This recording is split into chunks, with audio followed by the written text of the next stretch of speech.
自从2023年8月初9，每日圣安宫读经，婚姻甲法律。圣经咱做来听读，箴言第6章20节到35节。我的囝，着遵守老爸的命令，毋通去杀老母的教示，着不时记牢伫你的心，挂伫你的颔颈。你行路的时，伊会引带你；你困的时，伊会看顾你；你困醒，伊会甲你谈论。因为命令是灯，教示是光，管教的责备会带你行活命的路，会保护你无亲近歹查某，无听妓女师奶的话。你的心毋通互伊的水迷去，毋通因为伊使目尾受引诱。找妓女会互人瘦甲剩一块饼，甲人的某通奸会丧失宝贵的性命。人抱火伫胸前，衫减袂倒起来；人踏着倒的火炭，骹减袂烧着。甲厝边的某通奸嘛是安尼，甲伊发生关系，一定会受责罚。贼因为枵偷摕之机，人袂甲伊看轻，毋过互人掠着，着赔7倍。家内所有的，拢着摕出来赔。甲查某人通奸的人，真无知识。做即款代志会害着家己的性命，伊会受到伤害甲凌辱，伊的见笑洗袂清。丈夫因为嫉妒起大受气，报仇的时一定袂留情。用钱赎罪，伊毋甜；礼物送较济，伊嘛袂放你煞。婚姻甲法律，今仔日个经文主题延续箴言第5章，显示通奸代价真正大。箴言直指，通奸比害钱飘番搁较惨。通奸者，经文特别是指男性，爱付出搁较大的代价，亲像失去名声、人际网络，互人羞辱还是拍，受对方丈夫无留情面报复，致使失去性命。通奸无疑是惊毁灭。按照旧约律法，犯通奸的双方拢应该互石头拍死。对以色列人来讲，对刑罚程度来看，通奸等同犯杀人罪。这意思是讲，通奸是相当严重的罪行。通奸毋干若是一种道德败坏的行径，伊搁较是会损伤以色列人上看重的家族名誉。以外，对当当时的以色列人来讲，家后是丈夫用厚重的聘礼带来，互看做是丈夫的财产，所以通奸相当是偷摕别人的财物，侵害别人的经济权利。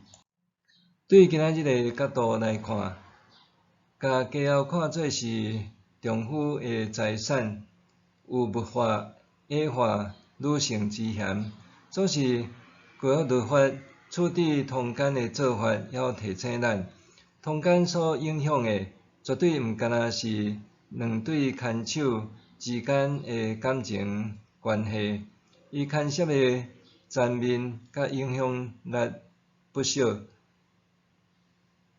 箴言作者呼吁，若像是咧暗示，也有人以身试法。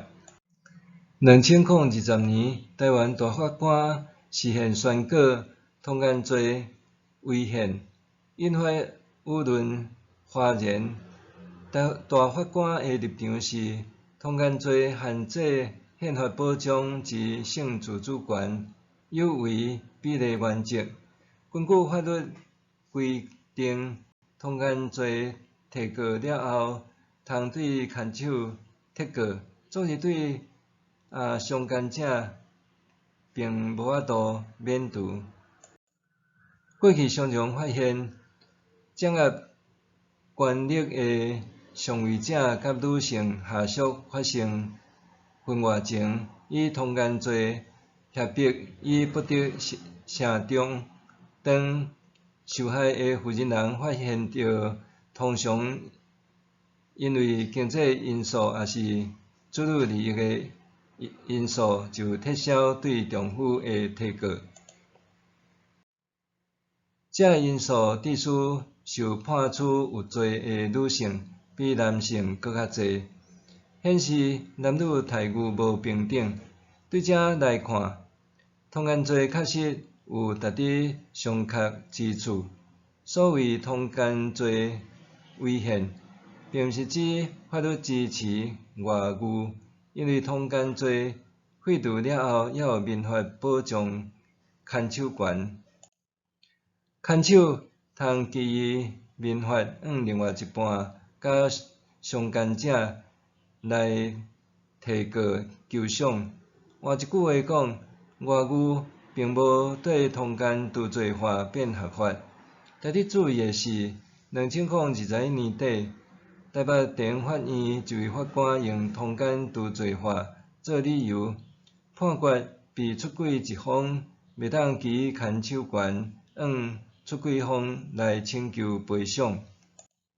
虽然这只是个案，毋过未免得互人担心，未来敢会变做外遇合法化，人减袂因为安尼对婚姻失去信心和期待，直到影响家庭、社会未来的发展。无论过去还是现在，拢显示就算有法律防范罪恶、保障权益、追求公义，也难免有人会软漏洞，甲无够通出力的所在。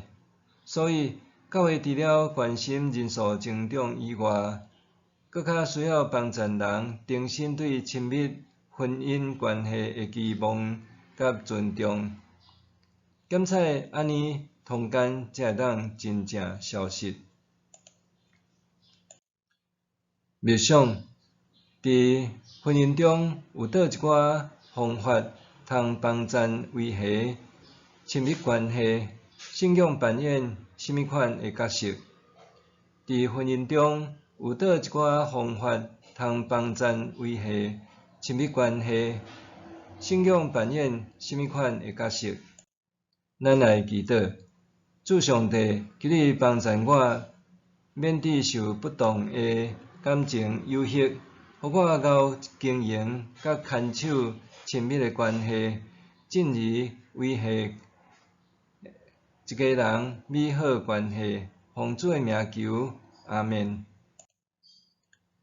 愿上帝赐福你，身心灵拢勇健平安。